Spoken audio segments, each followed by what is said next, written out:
আসসালামু আলাইকুম ওয়া রাহমাতুল্লাহি ওয়া বারাকাতুহু।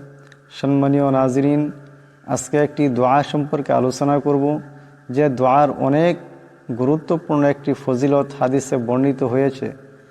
আল্লাহ রাসূল সাল্লাল্লাহু আলাইহি সাল্লাম বলেন, যে ব্যক্তি দৃঢ় বিশ্বাসের সাথে এই দোয়া পাঠ করবে, দিনে পাঠ করে রাতে মারা গেলে কিংবা রাতে পাঠ করে দিনে মারা গেলে সে জান্নাতি হবে। সুবহানাল্লাহ। আসুন আমরা দেরি না করে সেই দোয়াটি শিখে নিই। দোয়াটি হলো আল্লাহুম্মা। এখানে লামের উপর খাড়া জবর আছে, এটাকে লম্বা করিয়া পড়তে হবে। আল্লাহুম্মা, এখানে মিম মুশাদ্দাদ একালি পরিমাণ গুণনা করতে হবে, আর এই লামকে মোটা করিয়া পড়তে হবে। আল্লাহুম্মা আনতা। আংতা, এখানে নুন সাকিনে পরে তা আসছে, তা ইকফার হরফ, এখানে ইকফার একফালি পরিমাণ গুণনা হবে। আংতা রব্বি, রার উপর জবর আছে, রাকে মোটা করিয়া পড়তে হবে। রব্বি, রব্বি, এখানে ইয়া সাকিন ডাইনেজির, এটাকে এক আলি পরিমাণ লম্বা করিয়া পড়তে হবে। রব্বি লা, এখানে লার উপর মদ আছে, এটাকে লম্বা করিয়া পড়তে হবে। লা ইলাহা ইল্লা আনতা, এখানেও নুন সাকিনের পরে তা আছে, তা ইকফার হরফ, এখানেও ইকফার একালি পরিমাণ গুণনা হবে। আনতা খালাকতানি। খালাক, এখানে কাফ, বড় কাফ, সাকিন আওয়াজটা একটা জটকা খাবে, কলকলা হবে। খালাকতানি ওয়া আনা, এখানে নুনের পরে একটি আলিফ আছে, কিন্তু এই আলিফটা লম্বা করা যাবে না, পরাত আসবে না, লিখাত আসবে, পরাত আসবে না। ওয়া আনা আবদুকা। আবদুকা, এখানে আইন আছে, আওয়াজটাকে অবশ্যই গলা থেকে আনতে হবে। ওয়া আনা আবদুকা। ওয়া আনা, এখানেও নুনের পরে একটি আলিফ আছে, কিন্তু এই আলিফকে পড়া যাবে না, এই লিখাত আসবে, পরাত আসবে না। ওয়া আনা আলা আহদিকা। আহ, এখানেও আইন আছে, আওয়াজটাকে গলা থেকে আনতে হবে।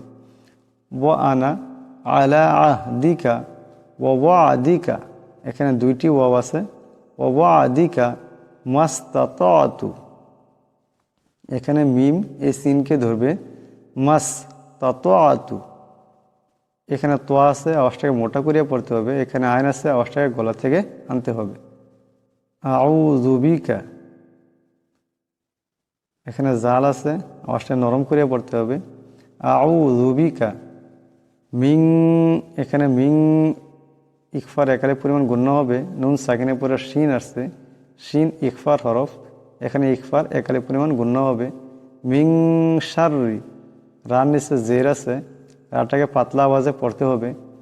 মা সনাতু আবু উলাকা। আবু উ, এখানে প্রথম যে এটাও হামজা, আর শেষে এটাও হামজা, আইনের মতন গলাত চাপ দেওয়া যাবে না। আবু উ লাকা বিনিমাতিকা। বিনিয়, এখানে আইন আছে, অবশ্যই আওয়াজটাকে গলাতে একটি চাপ দিয়ে আনতে হবে। বিনিমাতিকা আলাইয়া। ও আবু উ, এখানেও হামজা, এটা গলার চাপ দেওয়া যাবে না। ও আবু উ বিজাম্বি, এখানে নুন সাকিন, এরপরে বা আসছে, এই নুন সাকিনকে মিম দিয়া বদলায় পড়তে হবে, এটাকে কলব বলা হয়। বিজাম্বি ফাগফিরলি। ফাগফিরলি ফাইন্নাহু লা ইয়াগফিরুয যুনুবা। লা ইয়াগফিরুয যুনুবা, এটাকে মোটা করে পড়তে হবে। লা ইয়াগফিরুয যুনুবা ইল্লা আনতা আল্লাহুম্মা আনতা রাব্বি লা ইলাহা ইল্লা আনতা খালাকতানি ওয়া আনা আবদুকা ওয়া আনা আলা আহদিকা ওয়া ওয়াদিকা মাস্তাতাতু আউযু বিকা মিন শাররি মা সানাতু আবুউ লাকা বিনি'মাতিকা আলাইয়া ওয়া আবুউ বিযামবি ফাগফিরলি ফাইন্নাহু লা ইয়াগফিরুয যুনুবা ইল্লা আনতা। এই দোয়াটির নাম হলো সাইয়্যিদুল ইস্তেগফার। দোয়াটির অর্থ হলো, হে আল্লাহ, তুমি আমার পালনকর্তা, তুমি ব্যতীত কোনো উপাস্য নেই, তুমি আমাকে সৃষ্টি করেছ, আমি তোমার দাস, আমি আমার সাধ্যমতো তোমার নিকটে দেওয়া অঙ্গীকারে ও প্রতিশ্রুতিতে দৃঢ় আছি। আমি আমার কৃতকর্মের অনিষ্ট হতে তোমার নিকট আশ্রয় প্রার্থনা করছি। আমি আমার উপরে তোমার দেওয়া অনুগ্রহকে স্বীকার করছি এবং আমি আমার গুনাহের স্বীকৃতি দিচ্ছি। অতএব তুমি আমাকে ক্ষমা করো, কেননা তুমি ব্যতীত পাপসমূহ ক্ষমা করার কেউ নেই। এই দোয়াটি সম্পর্কে উপরোক্ত ফজিলত বুখারী শরীফ এবং মিশকাত শরীফে বর্ণিত হয়েছে। আল্লাহুম্মা আনতা রাব্বি লা ইলাহা ইল্লা আনতা খালাকতানি ওয়া আনা আবদুকা ওয়া আনা আলা আহদিকা ওয়া ওয়া'দিকা মাস্তাতা'তু আউযু বিকা মিন শাররি মা সানা'তু আবুউ লাকা বিনি'মাতিকা আলাইয়া ওয়া আবুউ বিযামবি ফাগফিরলি ফাইন্নাহু লা ইয়াগফিরুয যুনুবা ইল্লা আনতা।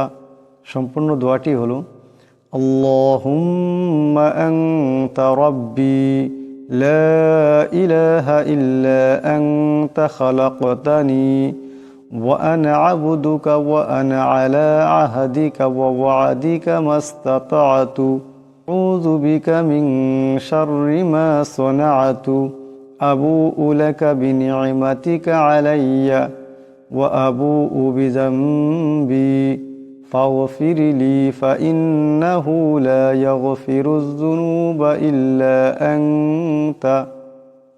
আমাদের দোয়া শেষ হলো। আশা করি আমরা সবাই সকাল সন্ধ্যায় এই দোয়াটি পাঠ করব, আর এই দোয়ার যে ফজিলত বর্ণিত হয়েছে সেটাকে আমরা হাসিল করবার জন্য আপ্রাণ চেষ্টা করব ইনশাআল্লাহ।